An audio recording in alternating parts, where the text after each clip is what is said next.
ადამიანი დაბადებიდან იწყებს შემეცნებას და ამ შემეცნების პროცესში უმთავრესია გარჩევა იმისა, თუ რა არის კარგი და რა არის ცუდი. ამას სწავლობს იგი მშობლებისგან, წინაპრებისგან, სოციუმიდან, სკოლიდან და წიგნებიდან. თუმცა ყველა კონკრეტული ქმედება ხო ვერ იქნება წინასწარ განხილული და განსჯილი ავკარგიანობის თვალსაზრისით. თანაც ადვილია სხვისი განსჯა და გაცილებით რთულია საკუთარი თავისა. ამისთვის ხო გვჭირდება გარკვეული საზომი, იარაღი, რომელიც ობიექტურად დაგვანახებს ჭეშმარიტებას. სწორედ ამგვარი იარაღია ბუნებრივი კანონი, შინაგანი მორალური ხმა, სინდისის ხმა. ილია წერდა: ჩემი მსაჯული, ჩემი ტვინია და ის პატარა ღმერთი, რომელსაც სინდის ეძახიანო. სინდისის ხმა გონებაზე უფრო ძლიერი მსაჯულია. საღარებაში მას წინამომსაჯული ქვია. წინამომსაჯული იმიტომ, რომ იგი აღუდგება ადამიანს, როდესაც ცუდ საქმეს ჩადის. სინდისზე მართალი მსაჯული არ არსებობს. ცოცხალი ადამიანი ვერ იქნება, რამდენადაც ფული, ანგარება და შიში სუბიექტურს ღვთის ადამიანურ მართლმსაჯულებას, ხოლო სინდისი არამც თუ გვამხელს დანაშაულში, არამედ მთელი ცხოვრების მანძილზე მოგვაგონებს ჩადენილს და სინანულში გვაგდებს. ადამის მოდგმაში ეს ხმა დასაბამიდან არსებობდა, ამიტომ უწოდებენ ბუნებრივ კანონს. დიდი მამა იოანე ოქროპირი წერდა: ადამამ რომ აკრძალული ხის ნაყოფი გასინჯა, მას რომ არ ეგრძნო, რომ არასწორი რამ ჩაიდინა, ხომ არ დაიმალებოდაო. მაშასადამე მას შინაგანი ხმა კარნახობდა, მაგრამ ამას არ მოყვა მისი სინანული. მას რომ სინანული ჰქონოდა და დანაშაული არ გადაებრალებინა, ღმერთი შეიწყალებდაო. სინდისის ხმა ყველა ადამიანს ამხელს, მხოლოდ უსმენს კი ყველა მას, ზოგი პირდაპირ ებრძვის. ამის მაგალითი წარმოდგენილია ვაჟა ფშაველას პოემაში სინდისი. მასში გადმოცემულია კაენის მდგომარეობა, როდესაც იგი თავის ძმას აბელს შურის გამო კლავს.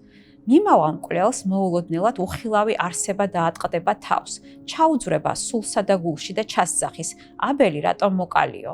კაენი წყრება და სამდურავით ღმერთს მიმართავს: მომაშორე ეს ხმაო.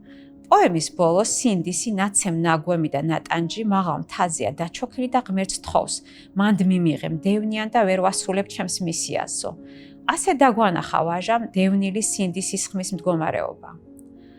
რომ გადავხედოთ ჩვენს წერლობას და ისტორიის ფურცლებს, ნათლად ჩანს, თუ ვინ უსმენდა ამ ხმის ძახილს, ვინ იცხოვრა მორალური კანონებით, ვინ არ უღალატა საკუთარ თავს და პირიქით, რამდენმა ჩაიხშო ამ ხმის ძახილი საკუთარ თავში, უღალატა ზნეობრივ კანონს. როგორ იკარგება სინდისის ხმა, პირიქით ძლიერდება იგი ადამიანში?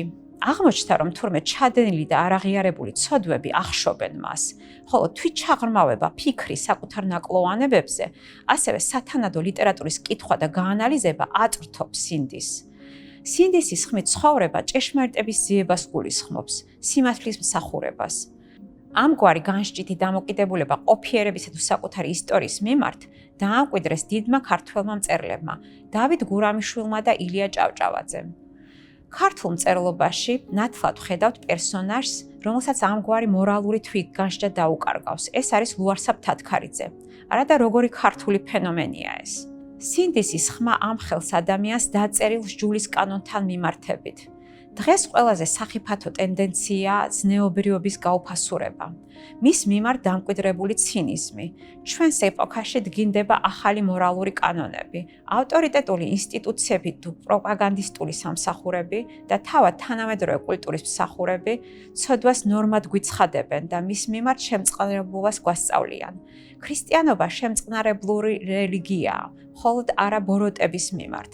არა მოვედ მოფენად მშვიდებისა, არამედ מחვილისა, ამბობს ქრისტე. რაშია გამოსავალი? ჩვენი დიდი წინაპრების სწავლებებს უნდა გავყვეთ, მათი მეშვეობით გამოვიწვრთოთ მორალური ხმა ჩვენში და ვუსმინოთ მას.